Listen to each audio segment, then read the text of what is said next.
जय श्री राम। शंखनाद में आपका स्वागत है। पश्चिम बंगाल में वोटर लिस्ट को लेकर सुप्रीम कोर्ट का नया आदेश आया है। इस नए आदेश को ममता बनर्जी वैसे तो बड़ी जीत बता रही है, लोगों को भरमाने के लिए इसे बड़ी खुशी की बात बता रही है, लेकिन असल में इस आदेश से जो पूरी प्रक्रिया है और जो घुसपैठिए बाहर हो रहे हैं उस पर खास फर्क पड़ने वाला है नहीं।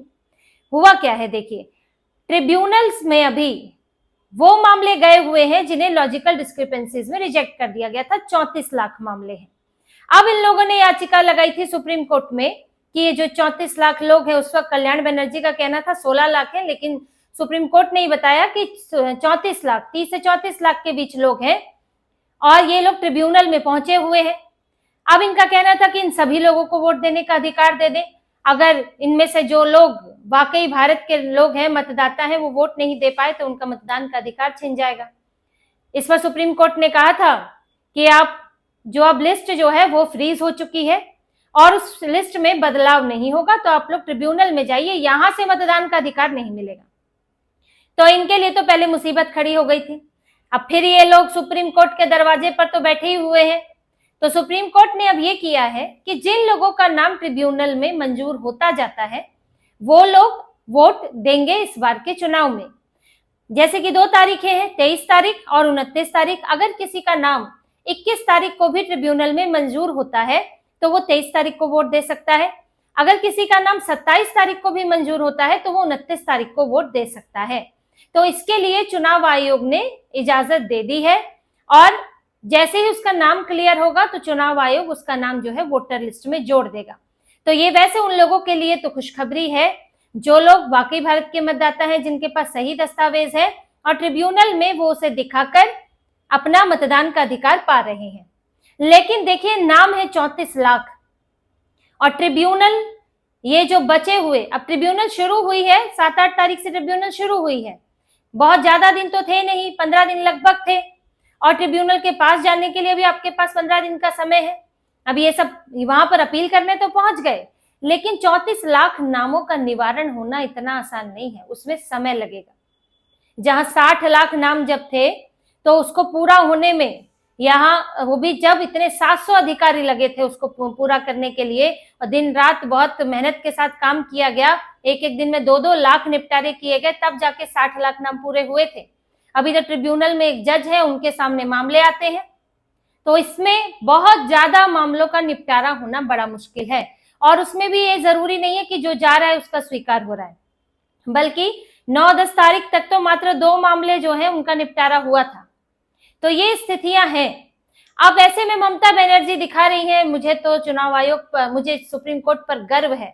अब ये इसका इस्तेमाल चुनाव में करना चाहती है कि देखो, मैंने तुम्हारा नाम डलवा दिया, मैंने ट्रिब्यूनल में भी आने वाले लोगों का नाम डलवा दिया, हम लोग वहां पर कोर्ट में गए थे।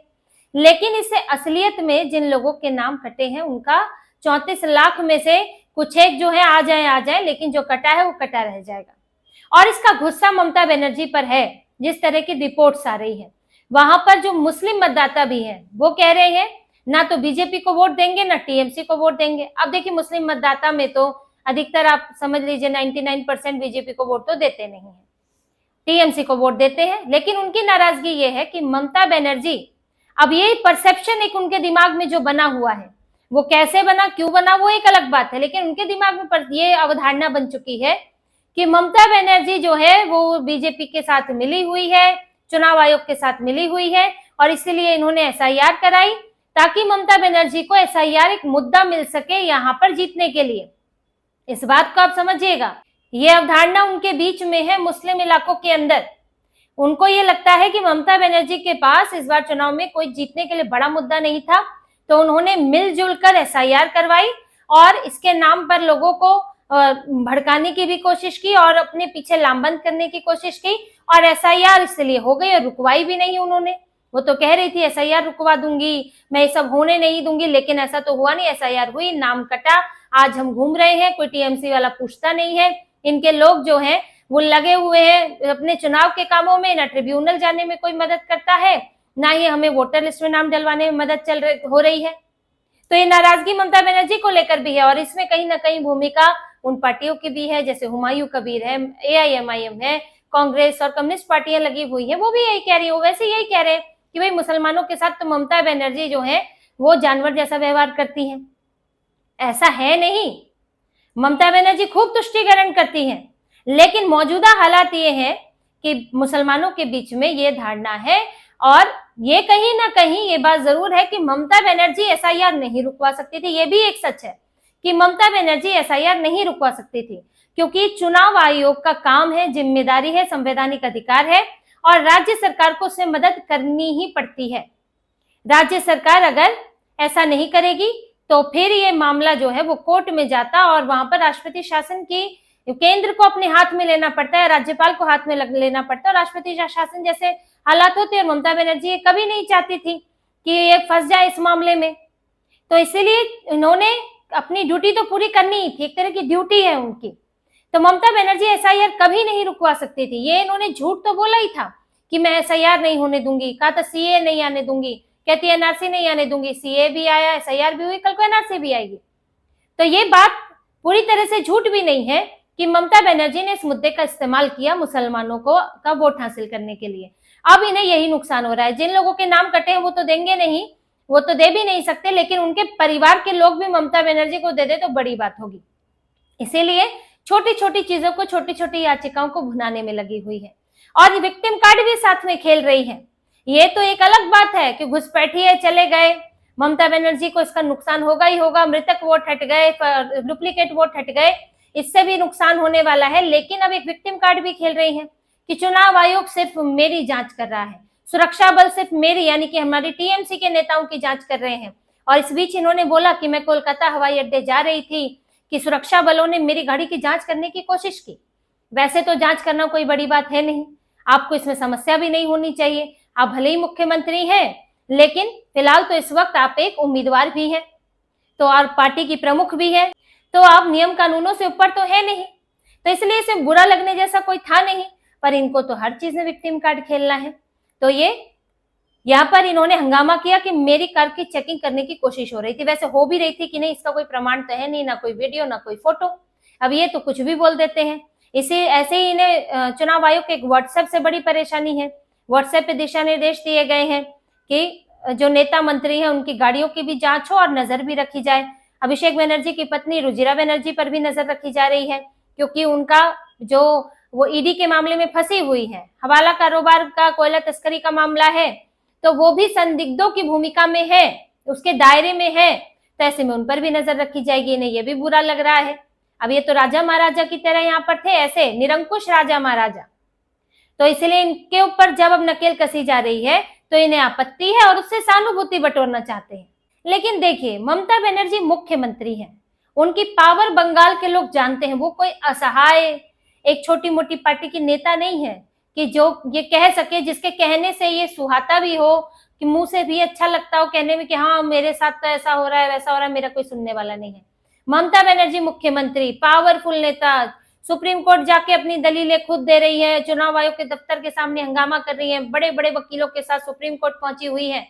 तो आप कोई आम व्यक्ति नहीं है, कोई छोटी मोटी नेता नहीं है कि आपके साथ अन्याय हो जाएगा, आपके साथ जो है नियमों का उल्लंघन हो जाएगा। आप तो हर छोटी बात पर चिट्ठी लिख रही है, हंगामा कर रही है।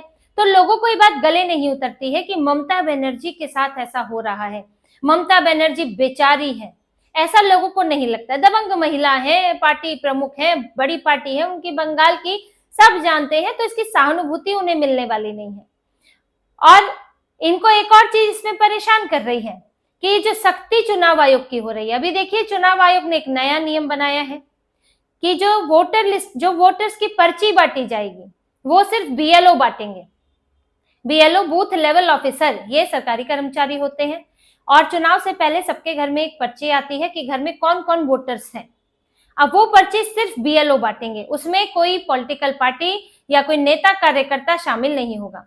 होता क्या है कि कई बार आपके घर पे भी ऐसा हुआ होगा कि अलग अलग पार्टियों की पर्चियां आती हैं। अगर मान लीजिए बीजेपी कांग्रेस आमने सामने है, दिल्ली की बात करेंगे तो आम आदमी पार्टी भी है, तो हर पार्टी से आपके पास पर्ची आ रही है अपनी अपनी, या मुख्य पर्ची ही कोई पार्टी के कार्यकर्ता बांट रहे हैं। लेकिन अब ऐसा नहीं होने वाला। अब कोई पार्टी का कार्यकर्ता अलग से पर्ची बांटने नहीं आएगा, सिर्फ बीएलओ पर्ची बांटेंगे और सिर्फ चुनाव आयोग उसमें शामिल होगा।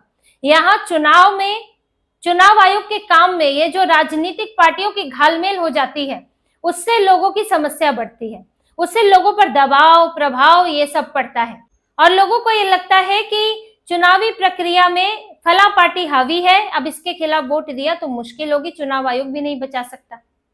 तो ये धारणाएं ना बन पाए, लोग पूरी तरह निष्पक्ष होकर शांति से पारदर्शी तरीके से वोट दे सके, यही चुनाव आयोग कोशिश कर रहा है और इसके लिए सुरक्षा के इंतजाम भी है।